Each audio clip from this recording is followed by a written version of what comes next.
Здравствуйте, друзья! Наступил вечер выходного дня, а это значит, что есть хороший повод для того, чтобы собраться интересной мужской компанией, что-то вкусное приготовить, о чем-то интересном поговорить. Это программа «Просто вкусно». Меня зовут Александр Хавренко. И сегодня мы собрались в гастростудии замечательного ресторана «Мусхая» для того, чтобы приготовить что-то вкусное, узнать что-то интересное, может быть, рассказать вам что-то интересное, чего вы еще не знали. Давайте представим тех, кто сегодня здесь присутствует. Итак, хозяин этого заведения, этой гастростудии, шеф-повар ресторана «Мусхая» Семен Тарбахов. Прошу любить и жаловать. И наш сегодняшний гость Роман Шавлов, натуралист, любитель животных, растений, птиц, рыб, всего, что бегает, ползает, растет или летает. Роман, приветствую, рад тебя видеть. Добрый вечер. Я тебе немножечко расскажу о том, чем мы здесь занимаемся. Мы зовем сюда своих друзей, проводим здесь время, общаемся, что-то готовим. Иногда гости готовят сами, иногда мы их просим, иногда мы их даже заставляем это делать. Но тебя, вижу, заставлять не надо. Я понимаю, что готовить ты любишь. Давай начнем с того, что ты нам расскажешь, что ты нам сегодня собираешься приготовить. Судя по этому набору продуктов, будет нечто вкусное. Так как мои корни брянско-курские, я родился в Курске, но в 1966 году по распределению отец попал в Среднеколымск, даже не в сам Среднеколымск, а в Аргахтах, знаменитый поселок на Алазее.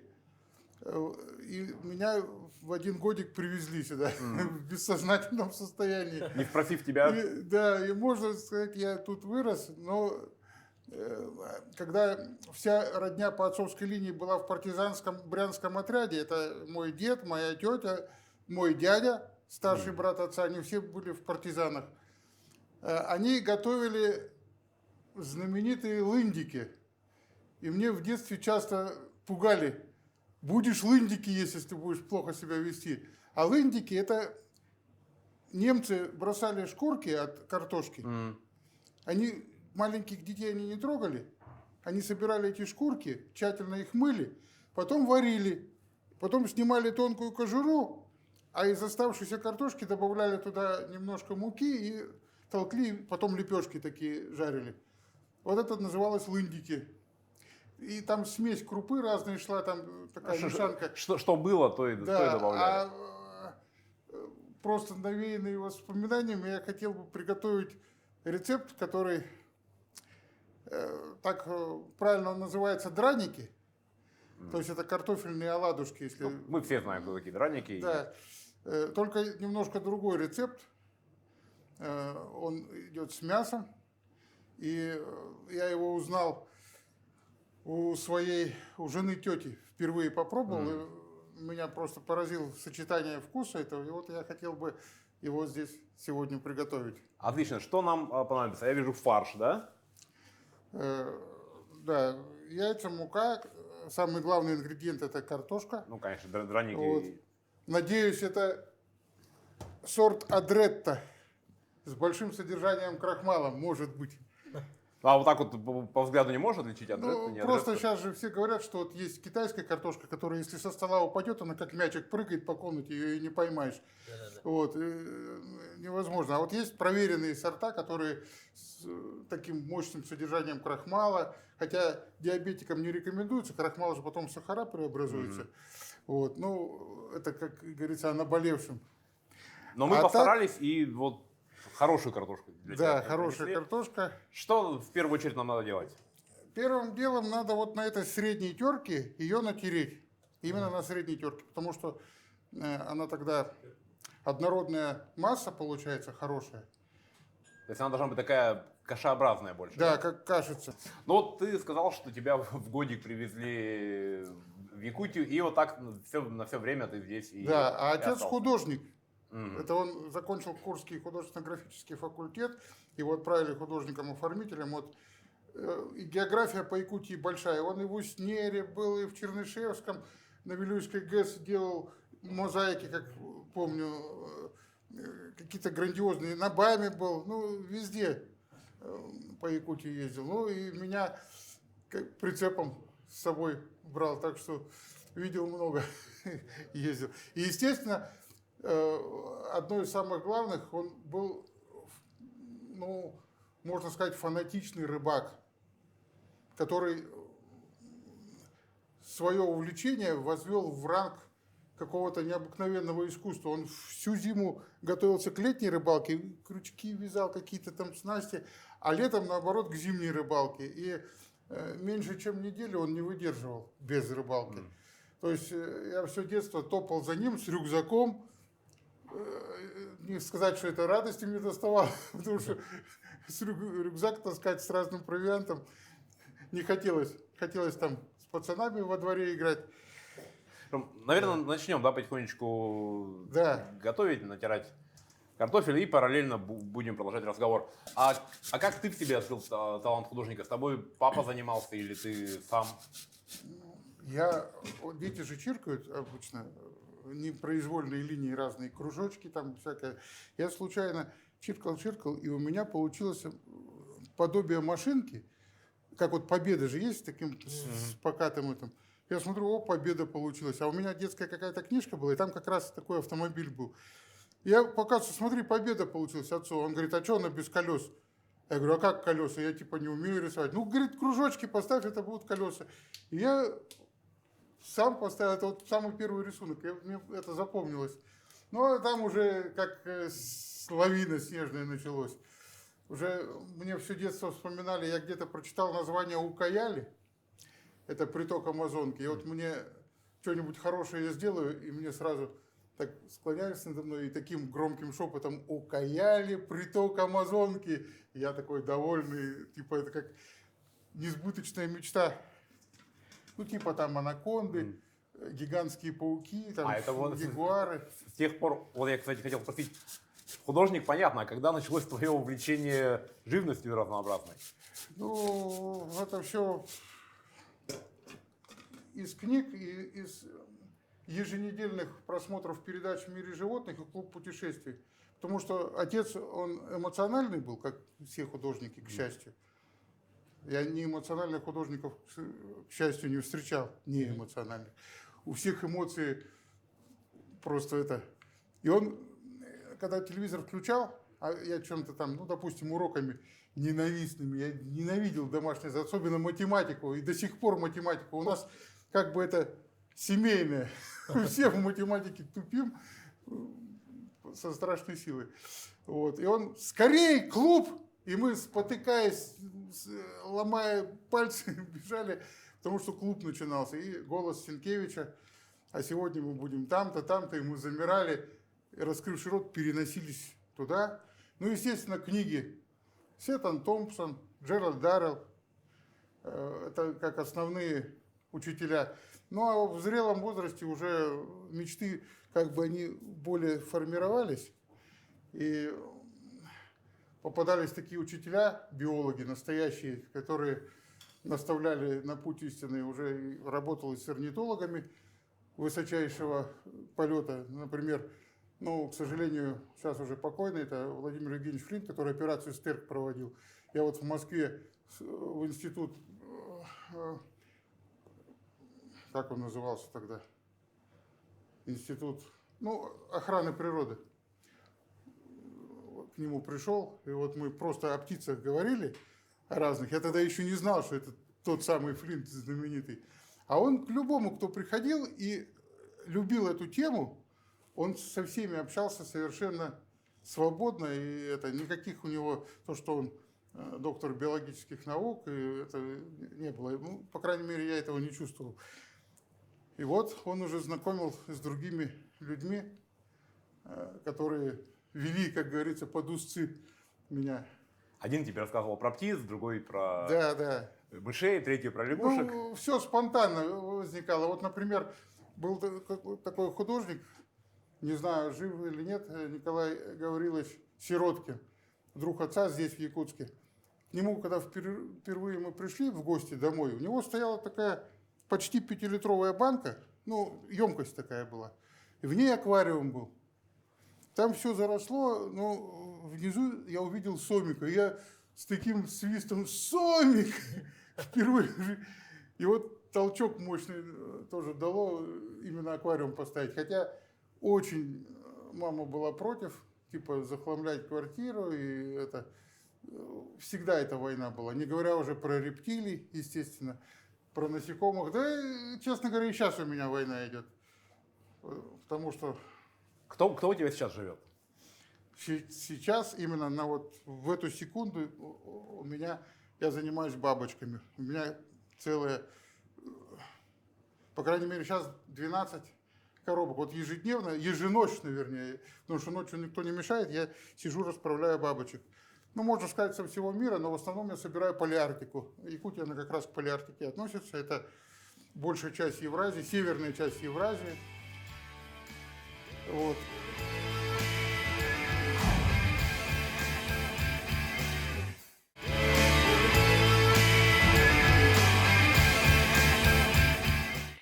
Прекрасные, многие там тропические, яркие какие-то любят. Так они сейчас в спячке у тебя? Нет, они мертвые. Это уже Да, просто они- коллекция. это коллекция. Из живых кто у тебя сейчас Из дома? живых у меня змеи, но они в зоопарке оттуда идут. А, Вот там Куда передали? ученик, да, работает Спиридон. Вот он следит за этими змеями. Мы как бы совместно коллекцию собираем. Змеи, Змеи, да. тоже евразийская часть или как? Да, в основном есть такие песчаные удавчики рода Эрикс. И вот мы их собираем. Вот сейчас в Москве сидят уже оплоченные, но никак приехать не может. Аравийский удавчик.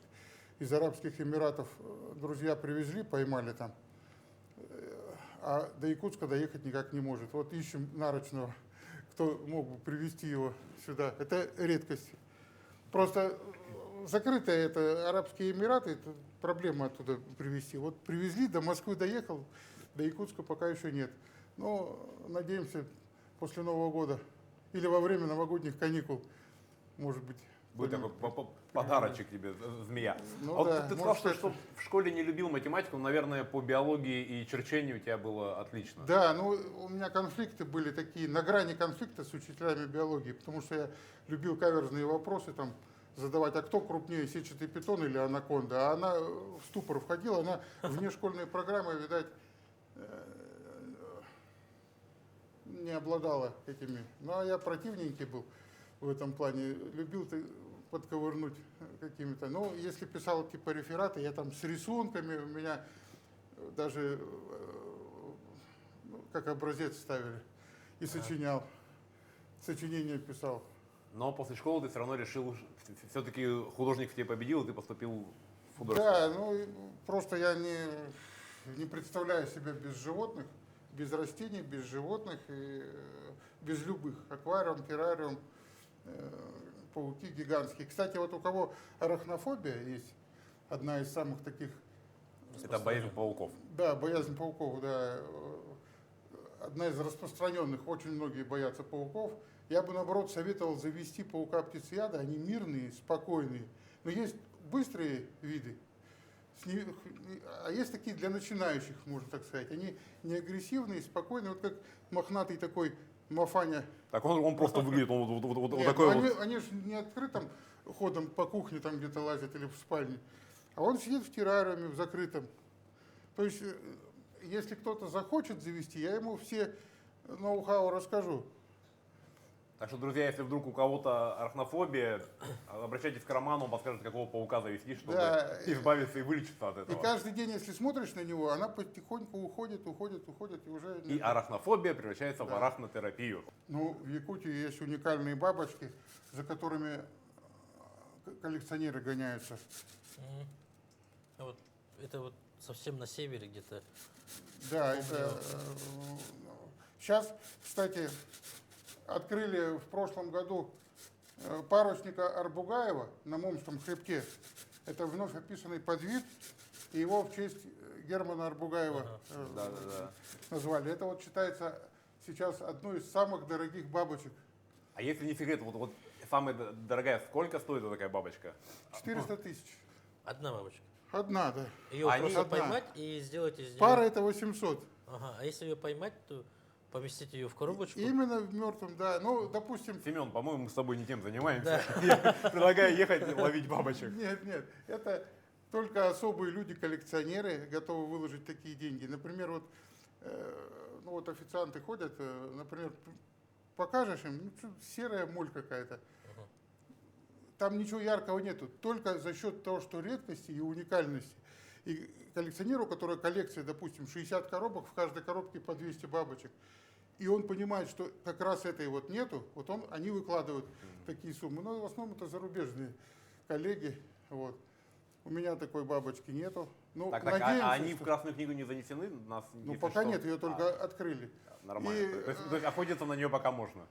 Кстати, рядом с Момским хребтом, только в долине, там поймали коллеги желтушку и дали мою фамилию. Поэтому луговая желтушка Шавлова Вот. уже появилась. То есть тебя уже внесли в историю. Ну, это очень классно. Это уже, да. И в стадии описания два вида находятся. Вот пока ученые описывают сейчас. Это мощный институт и зарубежные тоже. Они получают материал.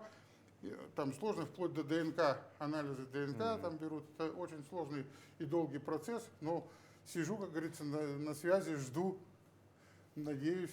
Вот есть такой вопрос. Сейчас, конечно, не очень актуальный, но пройдет буквально полгода.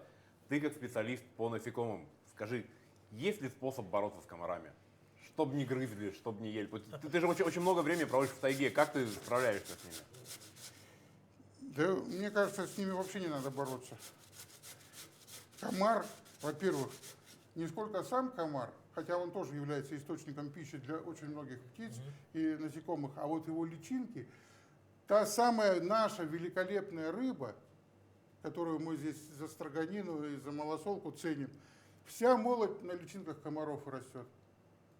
Вся. У знаменитых сиговых рыб всех. И ряпушка, и нельма, и пелети, и чиры, муксун. Там в районе лесотундры и тундры именно личинка комара поднимает, ее количество, вернее, такое. Едешь на лодке, например, по Индигирке, смотришь, как дым. Лодка остановилась, а это не дыма. Вот такие комары облепливают сразу и начинают радостно пить кровь. Именно радостно. Я когда смотрел, видел, они улыбались и пили кровь. Радостный комрад. Но вот я, кстати, не знал, что благодаря личинкам комаров вся вот эта наша рыба отъедается и приобретает свои полезные вкусные качества. К экосистеме. Да. Все там у них Поэтому взаимосвязано. надо всю экосистему беречь. Роман, а вот что ты больше всего любишь готовить? Например, или, можно сказать, с чем ты больше любишь работать? С мясом или с рыбой? Все идет из детства, как говорится. Скажем так, я просто люблю очень вкусно покушать. В моей коллекции есть 70 видов яичниц. Я этим горжусь, что 70 видов собрал. Вот. И, конечно, сейчас в интернете приходится очень страшно спорить. Выставит какую-нибудь фотографию какой-нибудь рыбы и начинает там, совершенно ничего не зная, не прочитав ничего, а где-то какие-то слухи, начинают утверждать. Но я разоблачаю таких, стараюсь, по крайней мере, разоблачать.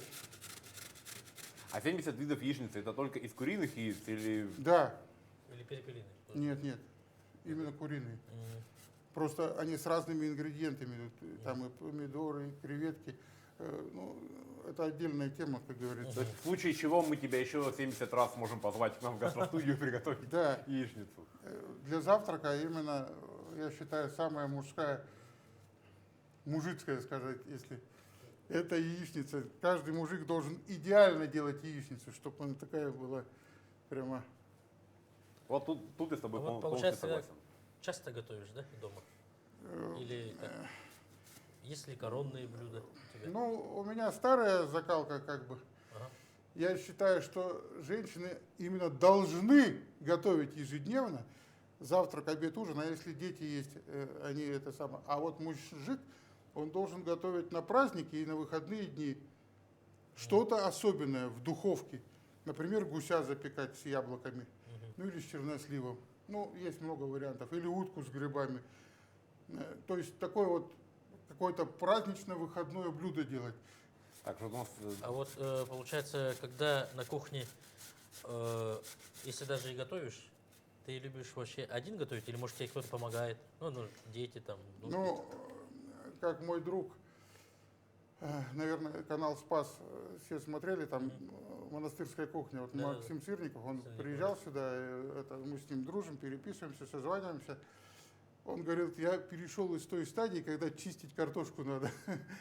Вот все подготовительные, если кто-то сделает, я просто тогда счастлив готовить буду. А вот если там вот это вот резать, чистить что-то там, это полдня на это время уйдет, и уже как бы кых кончается.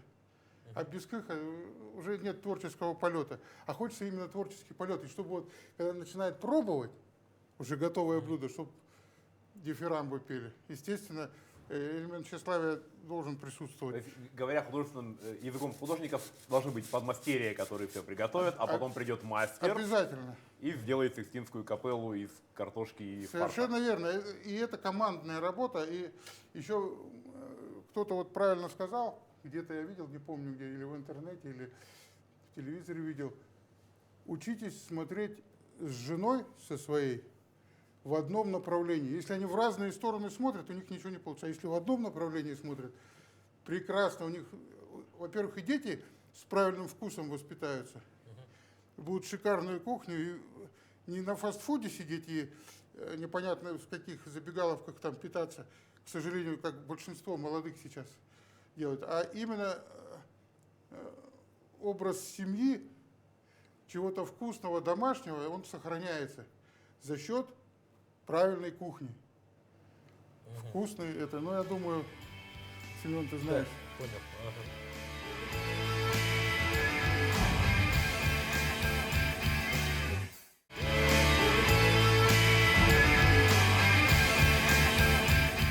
А вот из якутской нашей кухни что больше всего любишь?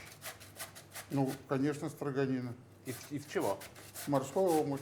Морской омуль. Это я всем, особенно приезжие, я говорю, сливочное масло ели? Ели. Вот представьте, что это замороженное сливочное масло со вкусом рыбы. Вот, что тает во рту. Ну, это надо пробовать.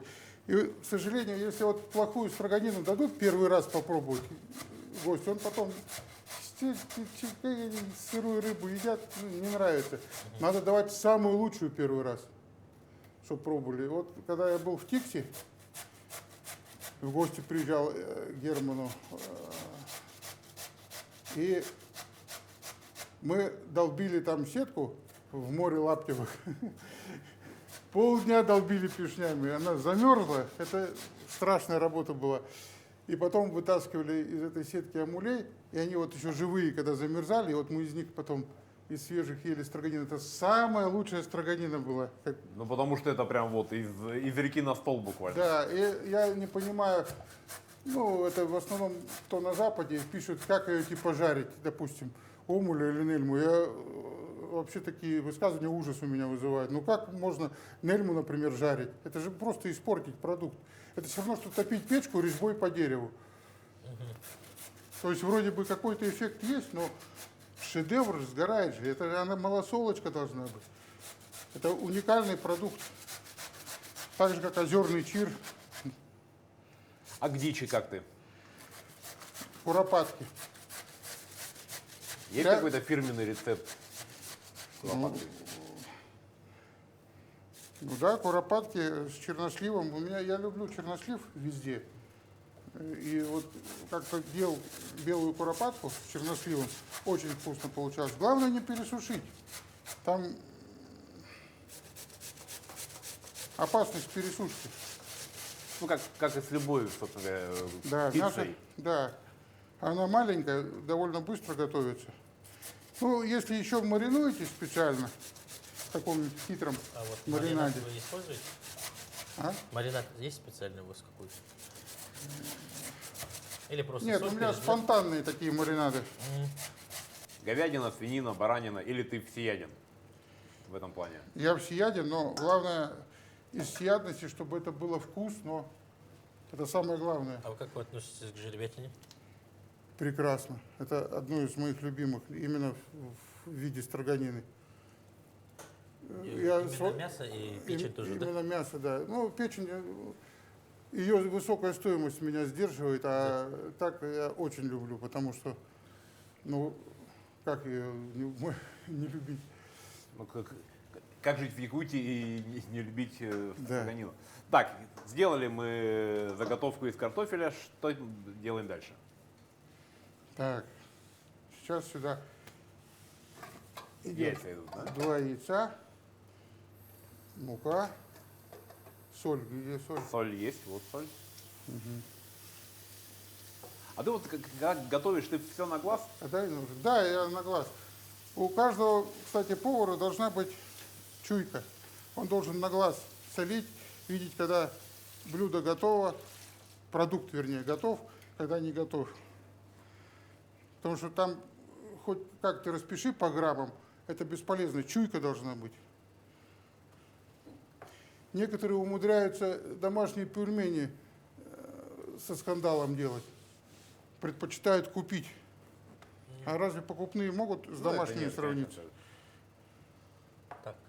В покупных нет самого главного ингредиента — частички души, да, Семен? Да. Любой повар, любой человек, когда готовит, он в блюдо добавляет частичку своей души, и поэтому становится вкуснее, чем покупное или заказное. Ну, если, конечно, он не пришел в ресторан Мусхая, где ему досталась частичка души Семена Тарбахова. Так, яйца дальше. добавили. Вы посолили? да? Ресторан – это вообще, я считаю, это место для деликатесов. Здесь вся кухня строится именно на деликатесах.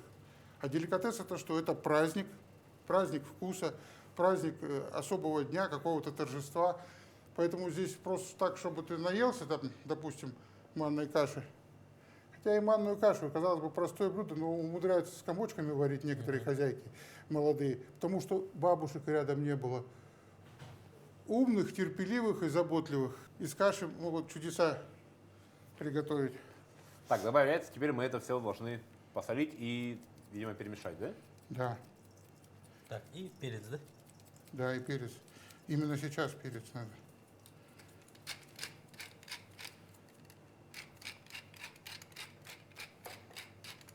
Командую, когда хватит. Нет, нет. Прям хорошенько так проперчить. Ну, картошка, она всегда сладковатая имеет привкус, поэтому сочетание хорошее будет. Ну, хорошее блюдо, хорошими специями, и, по-моему, испортить очень сложно. Да. А там вилка есть? Вилка Всё? есть, конечно. Достаточно, да? Ага, все, нормально. О, хороший запах пошел. Ну, а вот что-то более такое, знаешь, приземленное, повседневное, там, борщи, например, варишь, там, картошку жарить. За борщ? Борщ это это надо... Родину, как говорится, можно продать за хороший. Не, борщ это песня. Борщ это, ну это такой, как сказать, это произведение искусства, отточенное за очень долгий период. Но есть же такая теория, синдром борща, что вот если мы сейчас, например, втроем начнем готовить борщи, Да, мы вроде бы будем использовать одни и те же продукты, но получится совершенно разные. Да. совершенно верно. В разных местах они совершенно разные.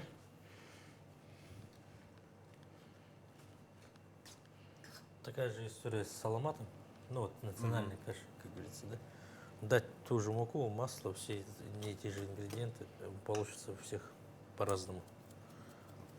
Видно, синдром борща и синдром саламата. Так, досаливаем. Далее что? Ложку. Теперь ложка. Пожалуйста. Теперь мука идет. И добавляем муку. Раз, два, три, четыре. Картошка, по-моему, вообще такой самый универсальный продукт. Из него можно, как было в фильме «Девчата», да, 70 блюд из одной только картошки. Семен, ты сколько знаешь Семен, блюд из перемешаешь? Да. Можно отдохнуть? картошки? Картофельные стружки, назовем их так. Заготовку на драники. Что дальше? Теперь нальем масло. Растительное масло. А, на сковородку уже. Да. Масла должно быть много, да? Ну, не так уж много, чтобы она не как во фритюре жарилась. И ложку. И ложка. А, тут есть же ложка. Нет, А, там это вилка. вилка. Давайте я плиту включу.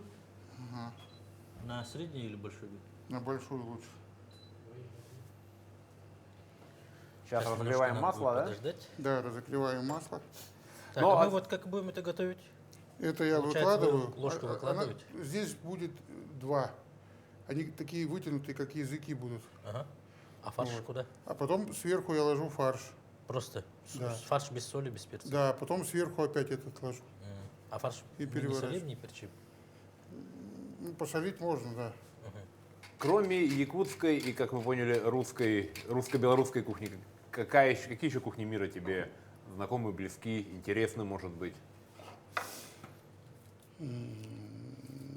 Нравится средиземноморская кухня с маслинами. Нравится украинская кухня. Я не имею в виду именно борщ украинский. Я считаю, что все-таки курский борщ он гораздо интересней. Ну, борщ он уже такой интернациональный стал. Ну да, но у всех свой рецепт, как говорится. И здесь вот на оленине в Якутске, здесь уже свой борщ. Я считаю, что уже появился. И на жеребятине тоже. Да, на жеребятине... Борщ на тоже оленине, есть. вот что, а борщ на оленине я не пробовал, и для меня это пока немножко странно. Это как... Это великое счастье, что есть доступ к оленине. Ну, к большому горю для самих оленей, а для народа это все-таки оленина это... Они питаются ягелем, а ягель это лишайник. А лишайники это кто? Это водоросли с грибами, если так грубо говорить, соединенные. То есть там вся таблица Менделеева. Еще мне эту лопаточку. Лопаточку.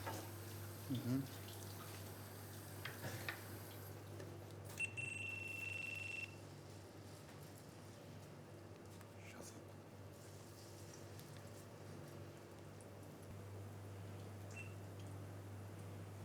Всё снимаю, да? И прям в них, в эти языки, мы выкладываем фарш, да? Да. Сверху ложим. И теперь ждем, когда они поджарятся снизу, да? Сейчас надо чуть-чуть прижать, Затем? потому что мы сверху ложим опять. С начинкой получается. Драники с начинкой.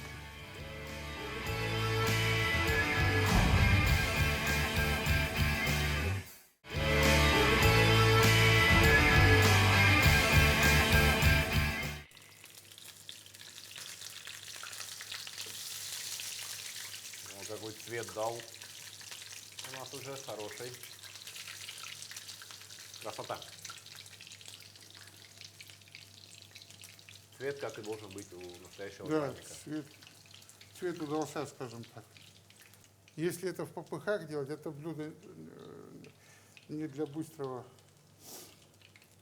Ну, например, это можно в субботний или выходной день делать. И желательно вот такую гору на всю семью для гостей. Мне Сочетав- кажется, тут один съешь уже наешься, нет? Ну да, оно сытное. А, ну это гора, это если семья большая. Да, Чем больше семья, тем больше гора. да, и я категорически не люблю один кушать. Это вот прям болезнь. Обязательно с кем-то. Это мне надо, вот, чтобы все за столом сидели, чем больше, тем лучше. Вот это главное правило. Наверное, поэтому любишь большие праздники, когда день рождения, юбилей, Новый год, Да. когда все собрались. Я считаю, обязательно надо праздновать свои дни рождения, обязательно. Некоторые говорят, ну, отмазываются просто. Я типа не справляю день рождения. Ты просто лентяй, если ты не справляешь день рождения. Ты должен готовить что-то сверхнеобычное, звать кучу своих друзей, угощать их и наслаждаться.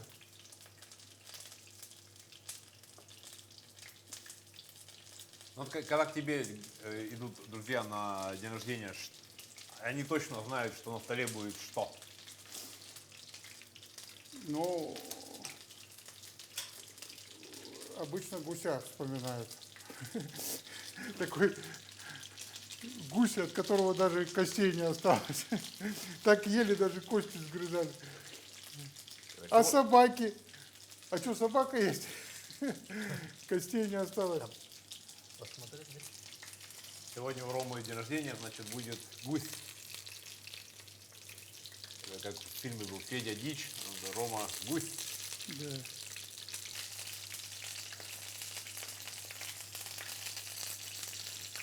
Сейчас мы дожарим их и перейдем к самой кульминационной части нашей передачи. Может так положить? Я думаю, может нам просто пока ее сдвинуть, или там уже критично. О, какая, Да, а то подгорит. да, какая красота.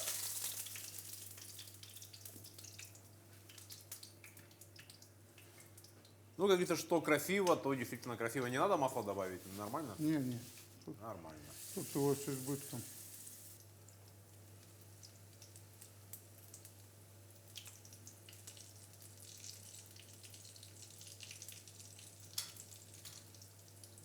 А как ты к сладкому относишься?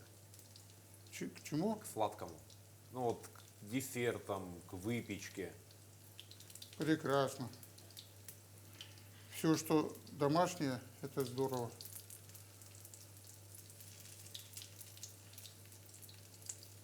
А сам делаешь пироги, пирожки? Нет. Или ты только вот за суровые мужские блюда отвечаешь, Да. а десерты это удел женщин? Да, но некоторые знакомые-то они... Мы не дождались и так выложили. Ну, я боялся, что сгорят. Подгорать начали. Ага. Ничего тогда.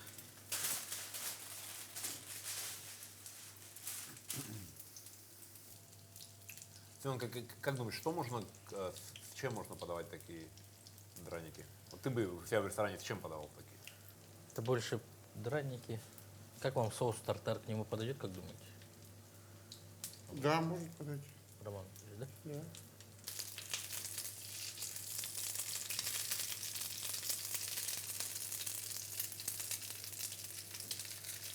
Вот в самом начале мы говорили про детство.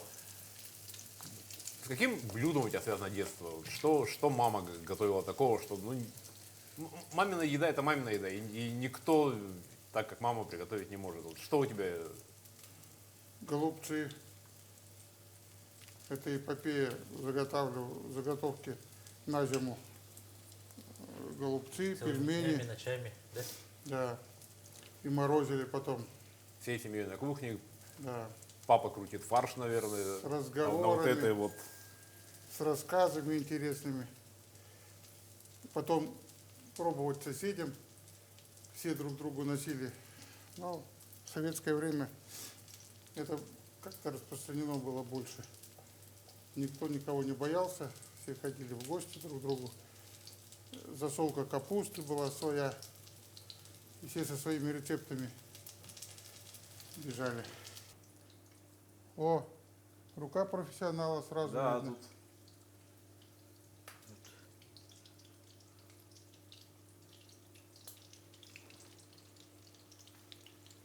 Ну, практика – это великое дело.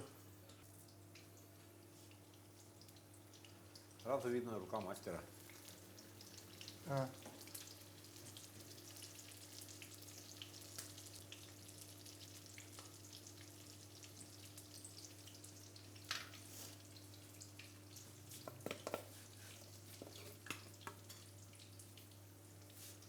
Отлично.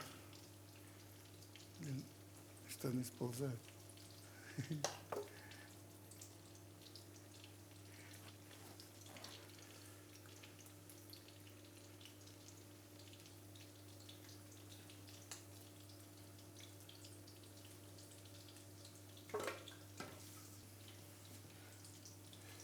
А вот эти, мне все интересно про бабочек, про этих, про наших За 400 за тысяч 400 тысяч рублей.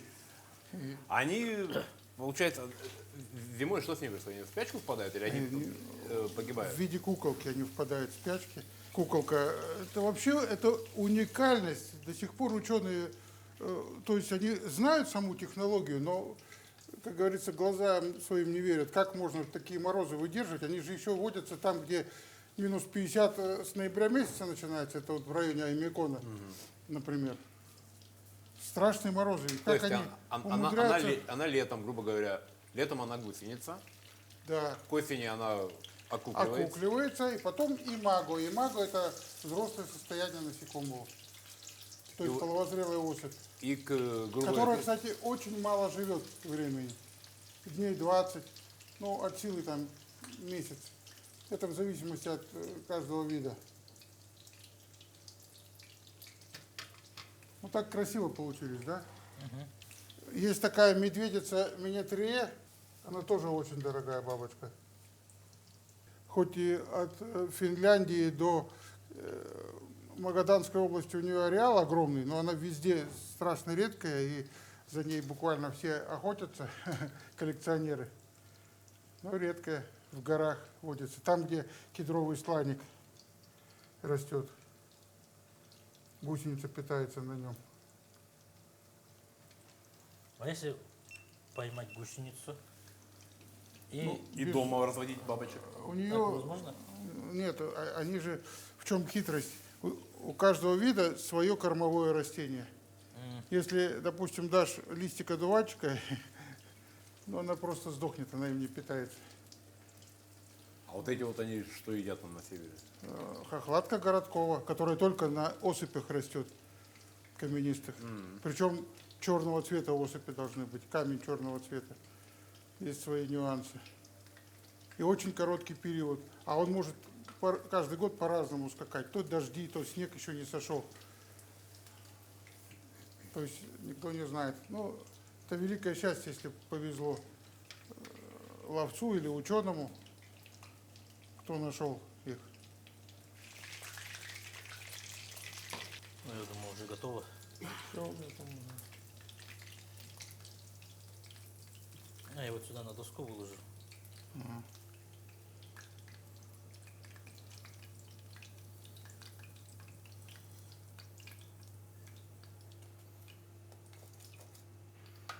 Все. Ну что, друзья, вот и наступил тот самый долгожданный момент, когда наши драники с мясным фаршем пожарились, и с пылу, с жару мы их выложили на досточку. Что, Роман, получилось у нас все? Ну да, вроде все пропеклось. Я предлагаю перейти к моменту дегустации. Дегустации пробуйте, пожалуйста. Как? Классно. Это очень вкусно. На самом деле очень вкусно. Картошка с мясным фаршем. Все соки смешались. Картошка пропиталась мясным соком. Сок пропитался картофельным соком. Мясо пропиталось картофельным соком. Это просто... Вот действительно, на завтрак один такой лапоть съел, и все, до обеда можно Получились. даже не думать. Кстати, мы так дома и называем лаптями. А по-другому это не назовешь. Это очень вкусно.